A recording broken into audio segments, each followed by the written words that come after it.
मैं क्या हूँ कर समझ जाओगे, जीना हो जाएगा आसान, दुख और पीड़ा कम हो जाएंगे, जियोगे तुम सीना तान।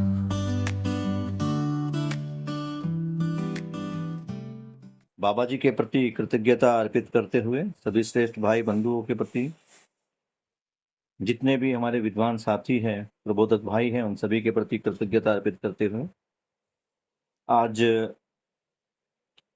अध्ययन बिंदु का पेज नंबर 15 आरंभ कर रहे हैं प्रस्तावना से। अभी क्या है बेटा जी, हमने बहुत सारे शब्दों को सुना, कुछ शब्दों के अर्थ को जाना, माना,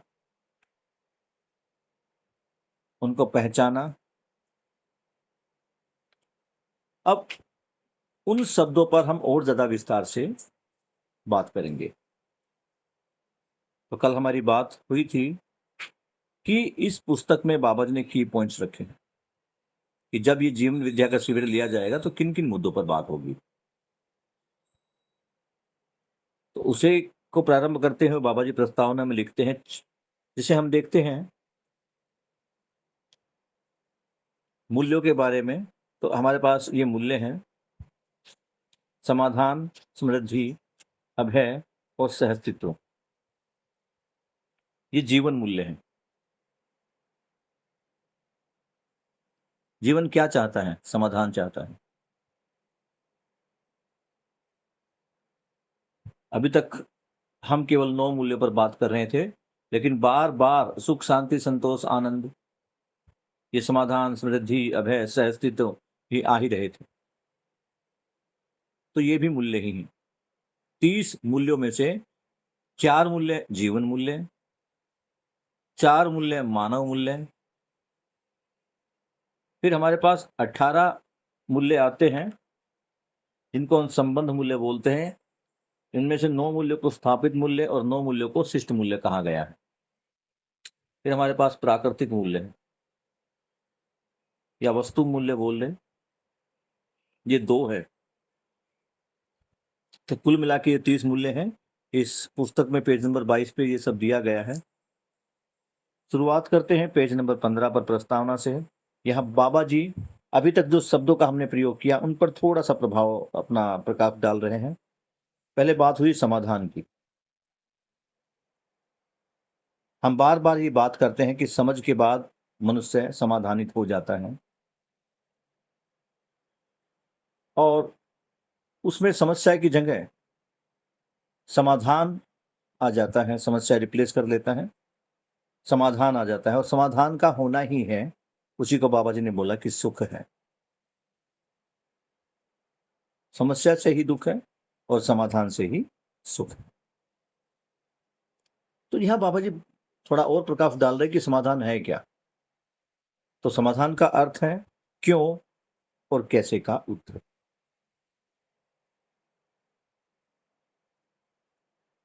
यहां इस पुस्तक में हमें क्या करना है, एक तो ये हो गया, फिर वो कैसे करना है और वो क्यों करना है। जैसे बाबा जी बार बार कहते कि चारों अवस्थाओं में संतुलन, तो क्यों लाना है?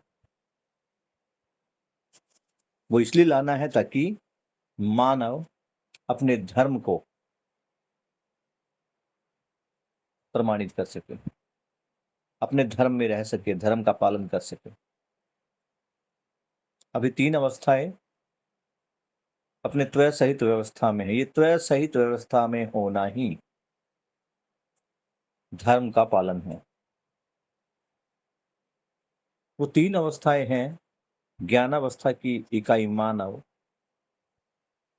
अभी तक अध्यात्मवाद में या विज्ञानवाद में ऐसा कभी हुआ ही नहीं कि मानव को समझा जाए। अभी तक मानव को जीव या प्राणी समझकर ही वो क्रियाकलाप करता रहा।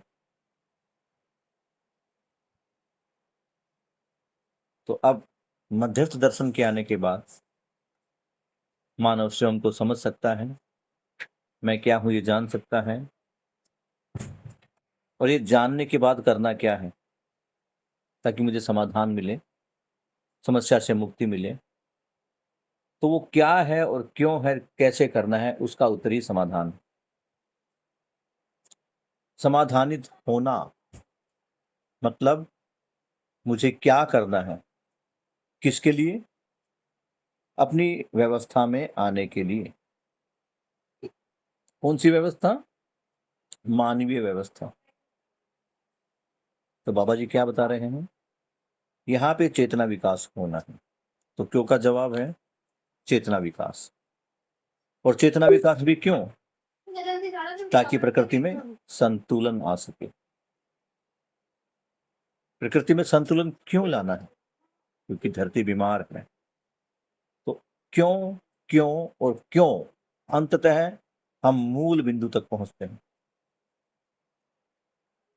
उसके बाद कैसे? तो चेतना विकास का जो कार्यक्रम है कैसे होगा, उसकी बाबा जी ने पूरी एक श्रृंखला, एक तरीका, उसकी एक नियमावली आगे बाबा जी ने बताई है।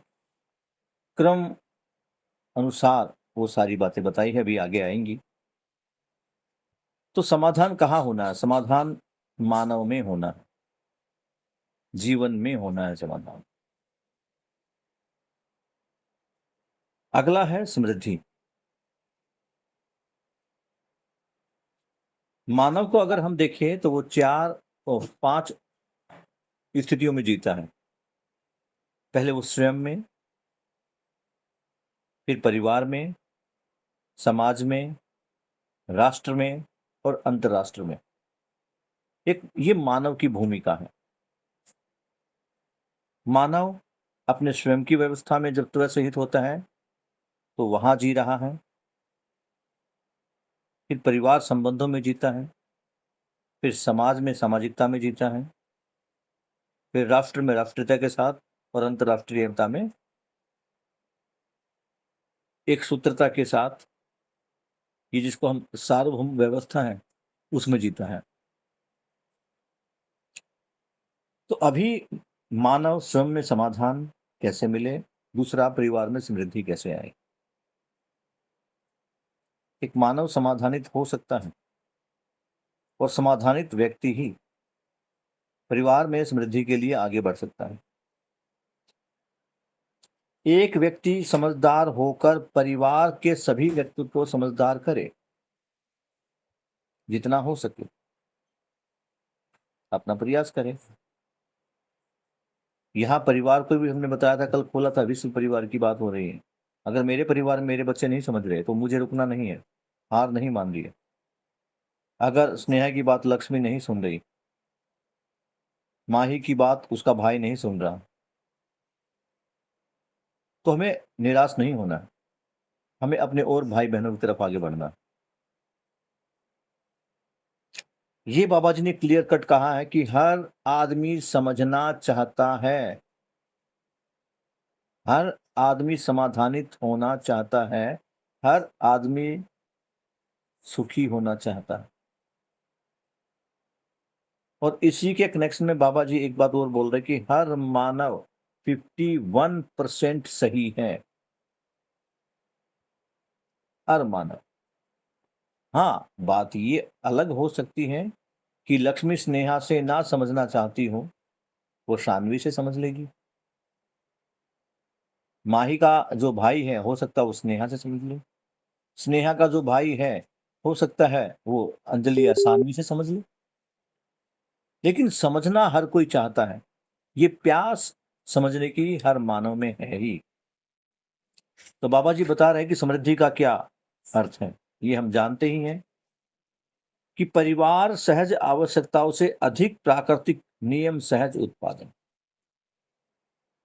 अपने परिवार की जो आवश्यकताएं हैं उनसे ज्यादा उत्पादन हम करें। भानु बेटा थोड़ा पानी पिलाना। हम आवश्यकता से ज्यादा उत्पादन करें।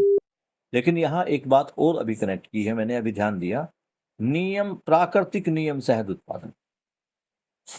हम अपनी आवश्यकताओं से ज्यादा उत्पादन जरूर करेंगे, करना है, लेकिन इसका मतलब ये नहीं कि हम खेतों में उर्वरक, यूरिया, या जो विदेशी खाद आ रखी है फैक्ट्री वाली ये डाल देंगे, नहीं। हम ये उत्पादन कार्य कैसे करेंगे? हम करेंगे प्राकृतिक नियम के अनुसार। हम कोई भी अप्राकृतिक कृत्य नहीं करेंगे। तो इस प्रकार एक ग्लास पानी दे दो। इस प्रकार प्राकृतिक नियमों से उत्पादन करते हुए हम अपने परिवार से की आवश्यकताओं से अधिक वस्तुओं का निर्माण करेंगे।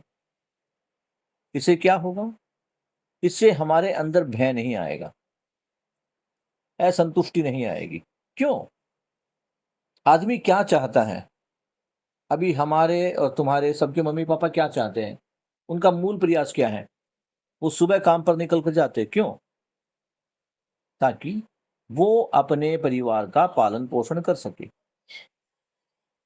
और जब उसके घर में आवश्यकता से अधिक वस्तुओं का उत्पादन होगा तो उसे कॉन्फिडेंस रहेगा कि मेरा परिवार भूखा नहीं मरेगा। और ये जब हर एक परिवार में होगा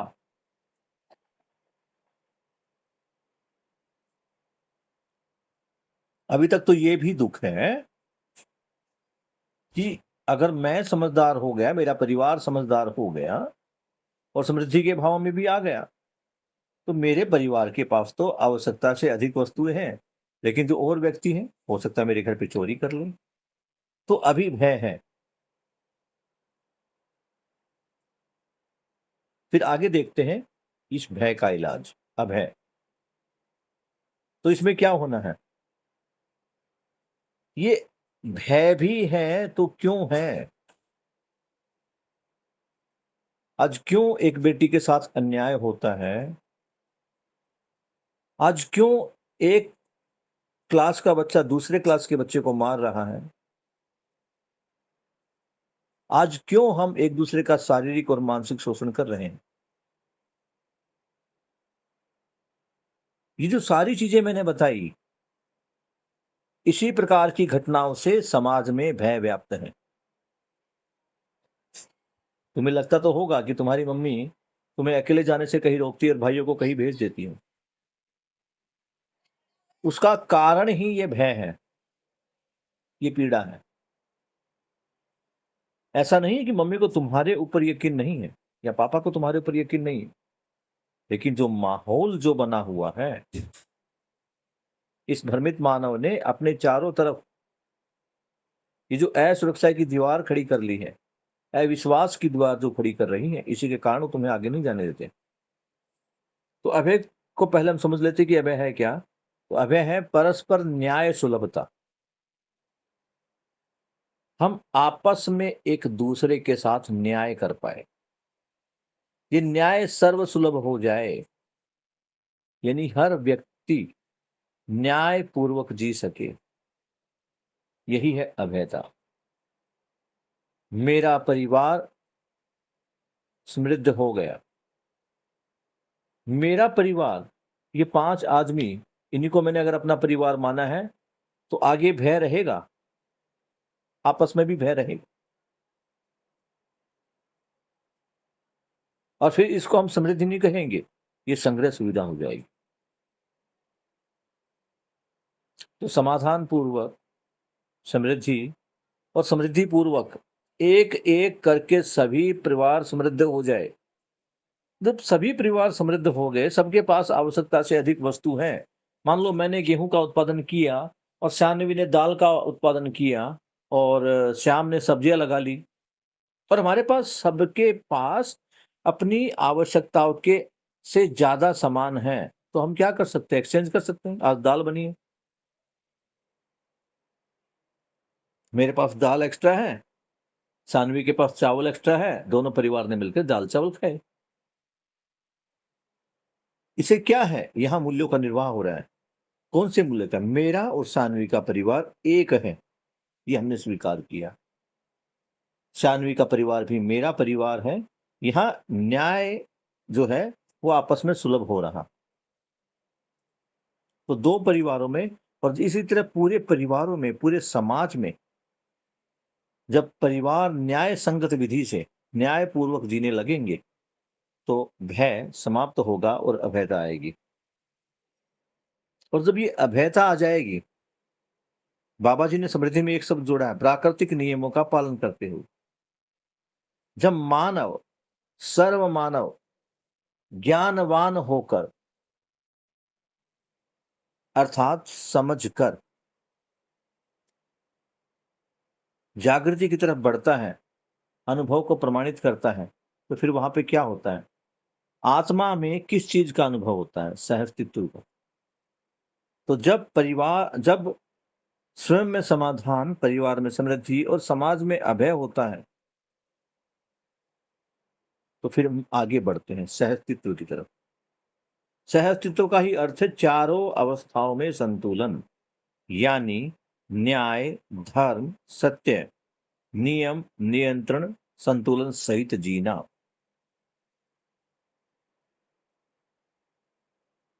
तो न्याय को भी समझना पड़ेगा कि न्याय क्या है। अब ये शब्द आगे आगे तुम धीरे धीरे बड़े शब्दों से और छोटे शब्दों की तरफ जा रहे हो। न्याय, धर्म, सत्य को हमने समझा, नियम, नियंत्रण, संतुलन को भी हम समझे। हमने इससे पहले विस्तार से बात की है इन तीनों पर, नियम, नियंत्रण, संतुलन। आगे बाबा जी और बढ़ रहे हैं कि ये होगा कैसे, इसके लिए क्या है। ये ठीक है कि ये जीवन मूल्य है और जीवन यही चाहता है, जीवन प्रमाणित होना चाहता है। और प्रमाणित कैसे होगा? व्यवहार से। और व्यवहार से कैसे प्रमाणित होगा? क्या होगा उसके व्यवहार में? उसके व्यवहार में होगा सहअस्तित्व। और सहअस्तित्व में क्या होगा? न्याय होगा, धर्म होगा, सत्य होगा, नियम, नियंत्रण, संतुलन, ये सारी चीजें होगी। लेकिन ये होगा कैसे? इसके लिए जरूरी थी समझदारी। और समझदारी के लिए क्या जरूरी है? ज्ञान। तो बाबा जी क्या बता रहे हैं आगे कि अस्तित्व मूलक मानव केंद्रित चिंतन ज्ञान ही अपने में सह अस्तित्व रूपी नंबर 1 अस्तित्व दर्शन ज्ञान है। क्या बता रहे हैं? ये जो मध्यस्थ दर्शन है, ये सहअस्तित्ववादी जो ज्ञान है, यही अपने आप में क्या है? अस्तित्व दर्शन रूपी ज्ञान, जिसमें हम चारों अवस्थाओं का अध्ययन करते हैं। जीवन ज्ञान, जिसमें मानव क्या है, शरीर और जीवन का अलग अलग करके अध्ययन करते हैं, फिर उनको कंबाइंड रूप में मानव के रूप में देखते हैं। नंबर 3 पर है मानवतापूर्ण आचरण ज्ञान का बोध मानव को होना। उसके बाद है विवेक और विज्ञान, यानी मानव को ये पता लग जाए कि संसार क्या है, मैं क्या हूं और करना क्या है। इसी को कहा गया, मैं मानव हूं, मेरा धर्म सुखी रहना है, मेरी जो त्व है वो मानवत्व है। मैं इस मानवत्व को समझ जाऊं और मानवत्व को समझकर मैं मानवीयतापूर्ण आचरण करने लगूं। और मानवीयतापूर्ण आचरण ज्ञान है, इसका मुझे क्या है उसका मुझे बोध हो जाए। ये मेरी बुद्धि में, बुद्धि इसको स्वीकार कर ले कि अभी मैं जीवावस्था का अनुपालन कर रहा हूं और मुझे चेतना विकास करना है। तो वहां पे क्या बुद्धि स्वीकारती है? किसको स्वीकारती है? मानवीयतापूर्ण आचरण को। और मानव को मानव होने का बोध होता है, और इसी से विवेक और विज्ञान ये कनेक्टेड है। तो यहाँ पर 3 चीजें आ गई। पहले जो 3 पॉइंट थे, अस्तित्व दर्शन ज्ञान, जीवन ज्ञान और मान्यतापूर्ण आचरण ज्ञान, ये ज्ञान है। ज्ञान को फिर बाबा जी ने कनेक्ट किया है विवेक से और विज्ञान से। तो ज्ञान सम्मत विवेक और विवेक सम्मत विज्ञान होने से ही हमें अस्तित्व में सहअस्तित्व का दर्शन होता है और हम उस अस्तित्व में ही जीते हैं। तो अभी क्या है कि जीवन मूल्य क्या है और वो जीवन मूल्य कैसे प्राप्त होंगे, इस पर बाबा जी ने प्रकाश डाला पेज नंबर 15 पर। यही बाबा जी आगे बता रहे हैं कि ऐसे ज्ञान का लोक व्यापीकरण करने के क्रम में क्या कार्यक्रम। ये मैंने देख लिया कि जीवन, समाधान, समृद्धि, अभय और सहस्तित्व चाहता है। मानव यही चाहता है, और ये भी पता लग गया कि ये कैसे मिलेगा। तो मुझे पता लग गया कि ये कैसे मिल रहा है, ये मध्यस्थ दर्शन के अनुसार मिल रहा है। तो ये मध्यस्थ दर्शन सर्वसुलभ कैसे हो, सब तक कैसे पहुंचे? क्योंकि मेरे अकेले या मेरे परिवार के कुछ सदस्यों के अकेले समाधानित होने से तो बात बनेगी नहीं। हमें कई बार लगता नहीं बहुत मुश्किल काम है, हम ये 10-15 आदमी समझकर क्या करेंगे। किसी का सवाल भी आया था कि सर मैं समाधानित हो भी गया तो क्या कर, जीना तो उसी संसार में। यस, जीना इसी संसार में है, लेकिन चाहे कितनी भी कीचड़ हो, वहां अगर गुलाब का किसी फूल, कोई भी फूल एक खिला हुआ है, तो वो अपनी खुशबू बिखेरता है। वो ये नहीं है कि पूरी गंदगी की खुशबू को वो मिटा दे, लेकिन अपनी खुशी को, अपनी उस खुशबू को बरकरार रखता है। तो हमें भी अपनी खुशबू को बढ़ाना है। तो उसके लिए करना क्या है? ये ज्ञान सब तक पहुंचे, इसके लिए क्या करना है कि लोक शिक्षा के रूप में जीवन विद्या, अभी जो हम शिक्षा दे रहे हैं ना, वर्तमानिक शिक्षा, इसके साथ साथ हम जीवन विद्या भी कनेक्ट करते हैं। अब ये जो लोक शिक्षा की बात कर रहा, वो शिक्षा अलग है। लोक शिक्षा में क्या है कि हम धर्म विशेष की शिक्षा ले रहे हैं। जैसे मुस्लिम बच्चे हैं, वो मदरसों में जाकर उर्दू सीख रहे हैं और नमाज की आयतें याद कर रहे हैं, तो वो यूजलेस है। उससे मानव जाति का तो कुछ भला होने वाला नहीं। ऐसे ही जो हमारे गुरुकुल है, आदर्शवादी गुरुकुल, वहां भी बच्चे क्या कर रहे हैं, मंत्रोच्चारण, वेदों के मंत्रों का उच्चारण, उनको याद करना, कंठस्थ करना। जो हमारी संस्कृत की पाठशाला है, उनमें यही काम हो रहा है। तो उनकी जगह पर क्या लाना है? उस इसे कहा गया लोक शिक्षा। इसकी जगह पर क्या लाना है? इसकी जगह पर लाना है जीवन विज्ञान। क्योंकि इस लोक शिक्षा को लेते हुए, मदरसों में जाते हुए या गुरुकुल में जाते हुए हमें एक लंबा समय बीत चुका, और ये हम देख चुके हैं कि वहां जाने से कुछ नहीं हुआ, बल्कि ये जो मानव मानव के बीच में जाति और धर्म रूपी जो खाई है, ये और भी ज्यादा चौड़ी और भी ज्यादा गहरी होती चली गई।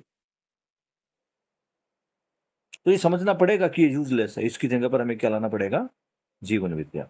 हाँ, स्किल्ड एजुकेशन जो हमारी है, स्कूलों में जो ज्ञान दिया जा रहा है, वो एज इट इज कंटिन्यू रहेगा।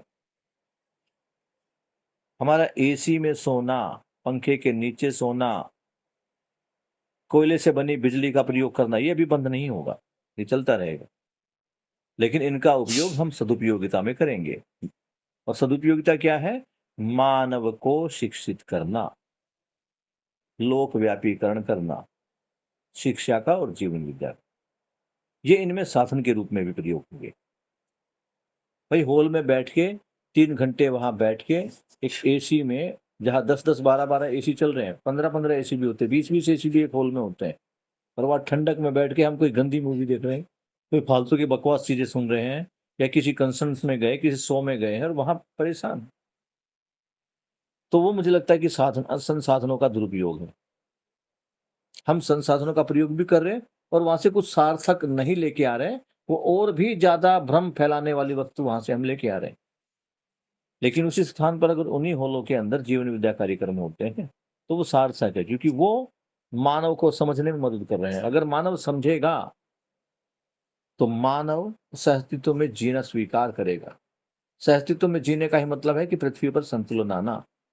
धरती जो अभी तापग्रस्त है, जो एक प्रकार से अग्नि का गोला बन रही है, वो वापस संतुलन में आ जाएगी समझदारी पश्चात। दूसरा बाबा जी क्या बता रहे हैं? 3 पॉइंट दिए ही है कि मानवीय शिक्षा संस्कार के लिए शिक्षा का मानवीकरण हो। अभी तक जो शिक्षा दी जा रही है, मानव को जीव समझा गया, बार बार इस विषय पर बात हुई। तो मानव को मानव समझकर मानव को मानवीय का पूर्ण शिक्षा देना। मानवीय शिक्षा, और इसमें क्या है? संस्कार। ये संस्कार कब बनेंगे? जब ये शिक्षा एक पीढ़ी से दूसरी पीढ़ी में जाएगी, दूसरे से तीसरी में जाएगी।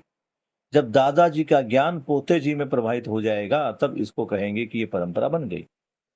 बस एक बार परंपरा सुनी है। ये देखिए, यहाँ दादाजी हैं, दादाजी से पिताजी से, और पिताजी से घूमकर वो पोते जी पर आ गया। तो ये एक प्रकार एक चक्कर पूरा हो गया। श्रम गति प्रणाम, ये एक चक्कर पूरा हो गया। अभी एक चक्कर पूरा हो गया था, अभी आगे ही जाएगी, पीछे नहीं लौटेगी अभी ये। अब जो पोते जी ने समझा, वो उसको और भी ज्यादा रिफाइन करके अपने बच्चों को समझाएगा, उसके बच्चे उसके बच्चों को समझाएंगे, और ये ज्यादा रिफाइन होता चले जाएगा। हम इसको जितना समझेंगे, इस किताब को जितना बार बार पढ़ेंगे, इसमें से कुछ नई नई वस्तु आएगी, वो हमारे दिमाग में सेटल होती चली जाएगी। जैसे एक, अगर सेकंड या पहली क्लास में मैंने 2 का पहाड़ा 1 या 2 बार पढ़ा हुआ होता तो मुझे याद नहीं होता। लेकिन आज भी मुझे कोई पूछता 2 नहीं 18, मैं तुरंत बोलता हूँ, आप भी बोलोगे। क्यों? क्योंकि हमने रटा है, इसको हमने अपने जीवन में उतारा है, इसको हमने सामने खड़े होके 10-10, 15-15 मिनट, 20-20 मिनट, आधा-आधा घंटा, 1-1 घंटा इसको हमने कंपटीशन में आमने सामने करके बोला है। तो जीवन विद्या में तो कोई कंपटीशन नहीं है, लेकिन जीवन विद्या में क्या है? हम आपस में बैठकर जो संवाद करते हैं, भाई दोस्त और मित्र मिलके हम वैसे भी तो फालतू की बातें करते हैं ना। अगर हम उनको थोड़ा-सा टर्न दे दें और वहाँ पे हम ये समाधान की बातें करने लगे, तो ये अच्छा रहेगा। बाबा जी वही बता रहे हैं कि जो मानवीय शिक्षा संस्कार है, उसके लिए शिक्षा का मानवीकरण होना जरूरी है। तीसरा पॉइंट, परिवार मूलक स्वराज्य व्यवस्था सहज परिणाम, प्रमाण भी होना जरूरी है। किस बात का? परिवार मूलक स्वराज्य व्यवस्था, जिसके मूल में क्या है? परिवार ही है। ऐसी व्यवस्था, स्वराज्य की व्यवस्था, सबका मिलकर राज्य हो, कोई छोटा बड़ा ना हो, और सब अपनी योग्यता, पात्रता, क्षमता, उपयोगिता, पूर्वकता के अनुसार कार्य करें। किसके लिए करें? मानव जाति की भलाई के लिए, या कहे कि संतुलन के लिए, या कहे कि सह अस्तित्व को प्रमाणित करने के लिए। तो अभी जब इन तीनों पॉइंटों को हम कनेक्ट करते हैं तो देखते हैं कि पहले बाबा जी ने मूल्यों के बारे में बताया। ये मूल्य है क्या? जीवन मूल्य क्या है? इनके बारे में समझाया, इनका अर्थ समझाया। इन जीवन मूल्यों को कैसा समझा जाएगा? 3 प्रकार का ज्ञान बताया, और फिर ज्ञान सम्मत विवेक, और विवेक सम्मत, सम्मत का मतलब के अकॉर्डिंग, के अनुसार। तो ज्ञान के अनुसार विवेक, और विवेक के अनुसार जब विज्ञान हो जाएगा तो मानित प्रमाणित हो गया। इतना ही तो समझना है। और फिर इसके लिए करना क्या? ये जो ज्ञान आ गया है, इस ज्ञान को जन जन तक कैसे पहुंचाना है, इस पर ये 3 तरीके बताए। अब बाबा जी क्या कह रहे हैं? इन्होंने एक हेडलाइन को इन्होंने डार्क किया है कि जीवन विद्या में सर्वप्रथम इस बात को समझना है कि जीवन ही दृष्टापद है होने का अर्थ। अभी तक हम क्या देख रहे हैं? अध्यात्मवाद को अगर हम देखते हैं, पकड़ते हैं, तो क्या है? उसमें करने वाला तो मनुष्य है, सारे कर्म मनुष्य करता है। कुछ अच्छा हो जाए तो भगवान, और उस कर्मों में कुछ बुरा हो जाए तो भैया ये मेरे पूर्व जन्म के कर्मों का फल है, ऐसा मैं मानकर फिर से वही राम राम रटना शुरू कर देता हूं। करने वाला मानव, और करवाने वाला, और उसको देखने वाला। हम कहते ना भैया कोई बात नहीं, भगवान देख रहा है। ये आस्थावश हम कह रहे हैं कि भगवान देख रहा है, जबकि मैंने कभी भी भगवान को देखते हुए नहीं देखा। मैंने दूसरे मानव को ही इस समस्त प्रकृति को देखते हुए देखा है। मैं देख रहा हूं, मैं शान्वी को भी देख रहा हूं, मैं स्नेहा को भी देख रहा हूं, और मैं समस्त प्रकृति को भी देख रहा हूं। लेकिन मैं अपने आप को नहीं देख पा रहा। मुझे कौन देख रहा है? परस्परता में सान्वी मुझे देख रही है, स्नेहा मुझे देख रही है। तो ये परस्परता में, सहअस्तित्व में, लेकिन फिर भी अल्टीमेटली देखने वाला कौन है? देखने वाला मैं स्वयं ही हूं। करने वाला भी मैं स्वयं हूं और देखने वाला भी मैं स्वयं ही हूं। मैं स्वयं ही तो देख रहा हूं। मेरे सामने कोई आ रहा है, कोई जा रहा है। किसी ने आम का पेड़ लगाया, उस पर आम लगे, वो मैं देख पा रहा हूं। मैंने कांटे का पेड़ लगाया, मेरे पेड़ पर कांटे लगे, वो भी मैं देख पा रहा हूं। तो देखने वाले को बोलते हैं दृष्टा।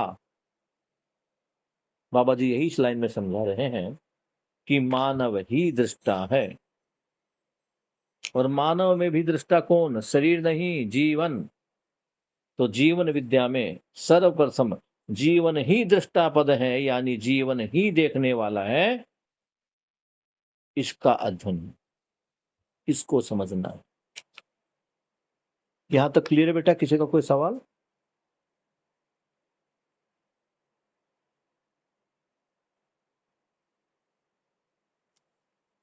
कोई सवाल नहीं?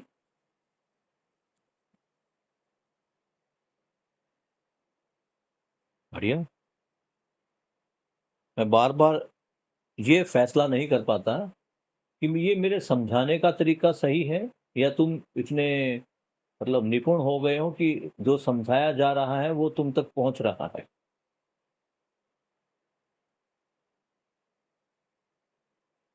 मैं थोड़ा सा इसमें विचलित होता हूँ। जब तुम्हारी तरफ से सवाल नहीं आते ना, तो दो ही चीजें, हमारे सवाल कब नहीं आते, या तो जब जो कुछ समझाया मेरे सर के ऊपर से निकल गया, या दूसरा कि जो कुछ समझाया मैं उसे समझ गया।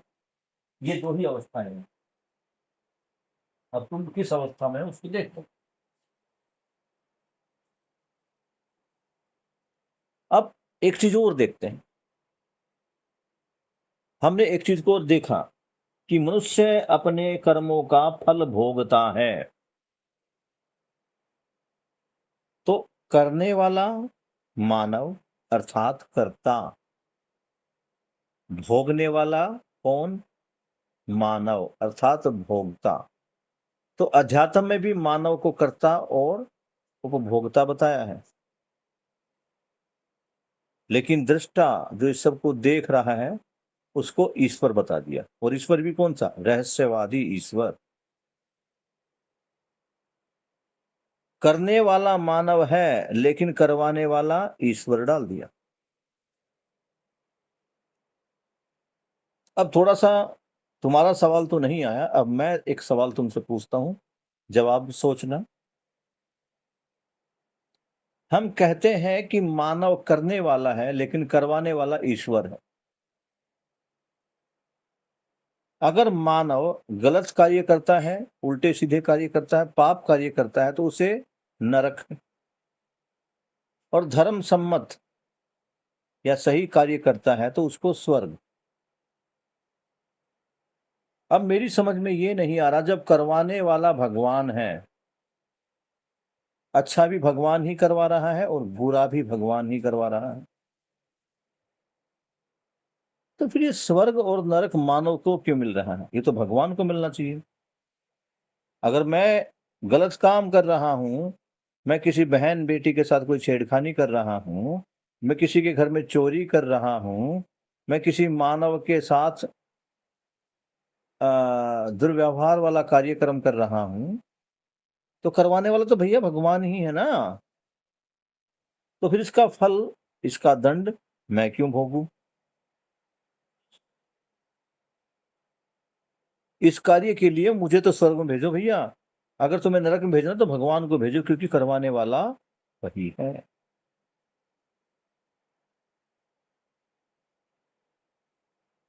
तो थोड़ा सोचना। मेरा तो ये तर्क है कि जब भगवान ही सब कुछ करवाता है तो मानव परेशान क्यों होता है? भगवान तो सर्वज्ञाता है, उसको सब कुछ पता है अच्छे बुरे का, फिर भी मुझसे वो बुरा काम क्यों करवा रहा है? मेरी ऐसी कौन सी दुश्मनी भगवान के साथ भैया? सर मैं इसका थोड़ा सा आंसर देता हूँ जितना मुझे समझ आया। हम्म। तो जैसे कि अभी हमने बोला कि भगवान को सब जाता है, भगवान को सारे अच्छे बुरे काम पता होते हैं, पर यहाँ पे भगवान कौन है? भगवान भी तो हमारे अंदर ही है ना। भगवान को तो भगवान से ही हम गिरे हुए, भीगे हुए, डूबे हुए भगवान के अंदर ही है। भगवान मतलब व्यापक, व्यापक मतलब स्पेस, स्पेस मतलब जो आर पार है, जो हर जगह है, अरे अरे जो अरे अरे प्राणावस्था अरे अरे अरे अरे हर अरे जगह भैया भैया भैया भैया भैया, ये तुम जागृति वाला स्थान बता रहे हो। इसमें तो कर्ता, भोक्ता, दृष्टा मानव ही है। मैं तो अध्यात्मवाद की बात कर रहा हूं। जिनको लगता है कि ये जो है मेरे पाप कर्मों का फल यमराज देगा। विष्णु भक्तों को लगता है कि सब कुछ विष्णु ही कर रहा है, वही करवा रहा है। शिव भक्तों को लगता है कि सब कुछ शिव भक्त ही कर रहे हैं, सब कुछ शिव बाबा ही कर रहे हैं। माता की पुजारी को लगता है कि सब कुछ माता ही कर रही है। तो फिर अगर मैं कोई बुरा काम कर रहा तो फिर दंड तो माता को मिलना चाहिए ना भाई, वही तो करवाने वाली है। मैं वहां उसकी बात कर रहा हूँ, अध्यात्मवाद में। पर इसमें अगर अध्यात्मवाद के अंदर भी हम देखें तो यहाँ पे भी एक चीज होती है कि जैसे कि हम अध्यात्मवाद में हर किसी देवी देवता को मानते हैं कि मान अभी पितृपक्ष आने वाला है, तो पितृपक्ष में हमें सबसे ज्यादा लाइव एग्जाम्पल देखने को मिलेंगे कि हाँ, यहाँ पे हम पूजा करते हैं। और जो पितृ होता है वो भी हमारे पास एक रूप होता है, हमारा जो आत्मा मतलब जीवन होता है, वो बिना बिना शरीर का जीवन है जिसकी हम पूजा कर रहे हैं। बेसिकली पितृपक्ष में यही होता है ना। तो अब हम सोचते हैं कि हमारे घर में कुछ बेकार चल रहा है, तो ये हमारे पितरों की मतलब गुस्सा है हमसे या फिर कुछ और है, तो इसके लिए इंसान कौओं को, पक्षियों को खाना खिलाते हैं, पंडितों को बहुत दान देते हैं। तो यहाँ पे वो क्या है, हमने अध्यात्मवाद के अंदर ये जो चीज बनाई है कि हमें पंडितों को देना है या फिर पक्षियों को खाना खिलाना है। तो यहाँ पे भी इंसान ने ये चीज सोची थी कि अगर वैसे तो इंसान किसी को कुछ देने नहीं वाला, इंसान के पास एक लालच वाली चीज होती है, पर अगर इंसान को ये वाला भय दे देंगे, जैसे कि हम जीवन विद्या में पढ़ते हैं कि इंसान कोई भी काम या तो भय से करता है या तो अपनी लालसा से करता है।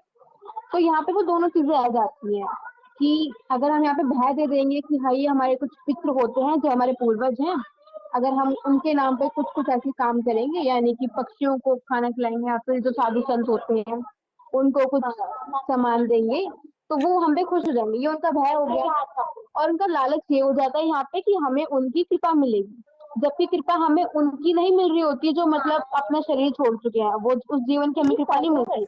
हमें कृपा मिलती है उस जीवन की जो अभी जिंदा है, जो अभी शरीर प्लस जीवन है, जैसे कि पक्षी हो गए, वो साधु संत हो गए, हमें कृपा उनकी मिलती है क्योंकि हम वहाँ पे अस्तित्ववाद में आते हैं। हम उनको कृतज्ञता के भाव से देते हैं कि वो भी हमारे लिए कुछ ना कुछ नेचर में कर ही रहे हैं। पक्षी हमें नेचर में बहुत ज्यादा इफेक्ट देते हैं, और जो साधु संत होते हैं वो हमारा ऑरा क्लीन करते हैं। तो यहाँ पे हम इस तरह से इसको देखते हैं अध्यात्मवाद के अंदर। बढ़िया बढ़िया। तुम अभी स्नेहा अपने समय को देख रही हो, जहां मानव पाप कर्म में लगा हुआ है, वो जीव जंतुओं के प्रति संवेदनशील नहीं है, उनको मार के भी खा जाता है।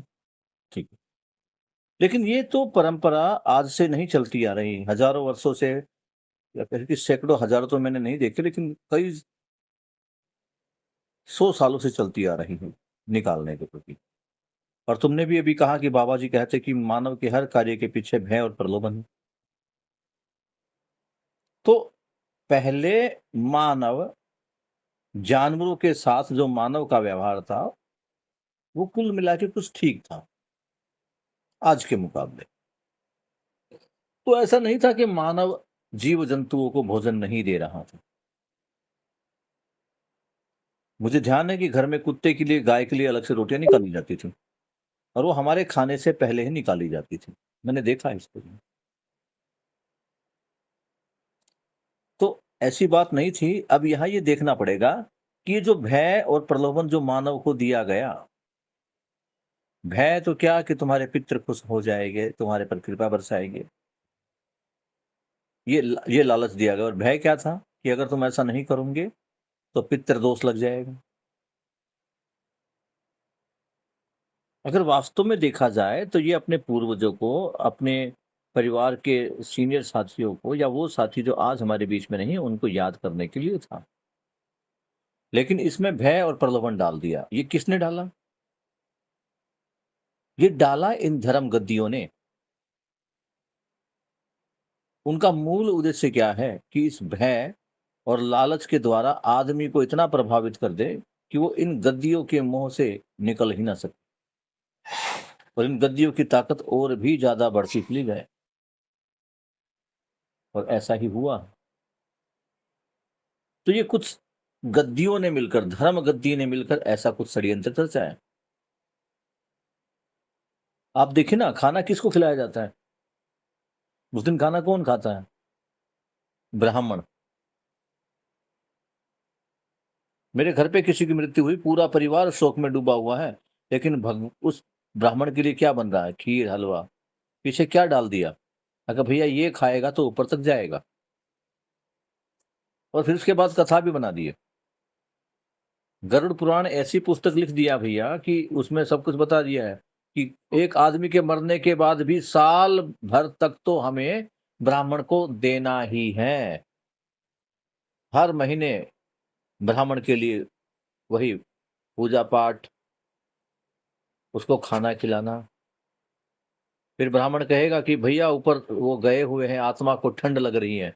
ठंड आते ही ब्राह्मण के लिए ठंड वाले कपड़े, गर्मियों में गर्मियों वाले कपड़े, सर्दी में उसको छाता चाहिए। अब ये बताओ, तुम समझ चुके हो कि ये जो आत्मा है या ये जो जीवन है, इसका साइज क्या है और इसको कितने कपड़ों की जरूरत है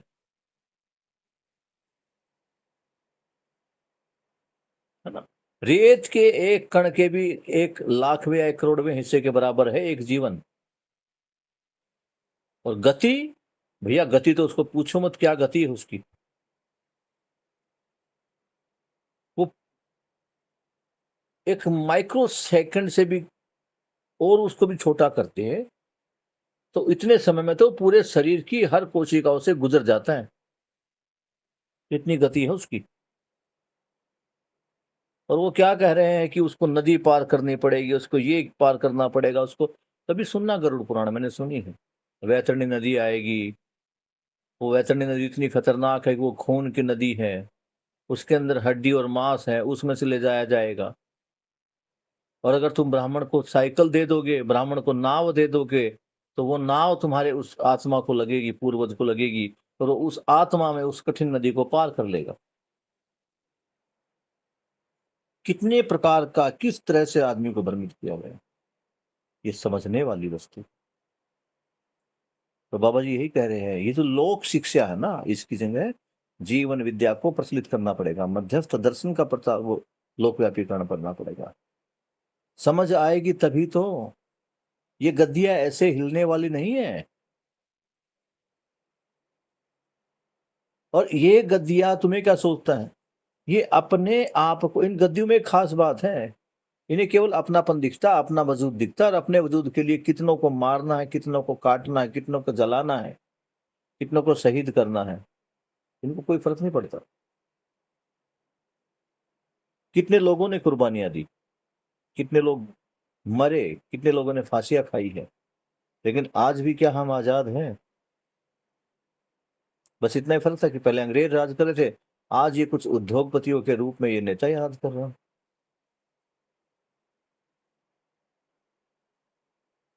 तो अभी रिकॉर्डिंग को तो मैं यही बंद कर रहा हूँ, और फिर 5 मिनट हम और बात करेंगे, फिर क्लास को खत्म करेंगे। तो बाबा जी के प्रति कृतज्ञता अर्पित करते हुए आज इस पठन के कार्य को हम यहीं पर समाप्त करते हैं। कल पुनः हम इसी पेज का जो अगले वाला पॉइंट है वहां से पढ़ना शुरू करेंगे। तब तक के लिए सबको नमस्कार।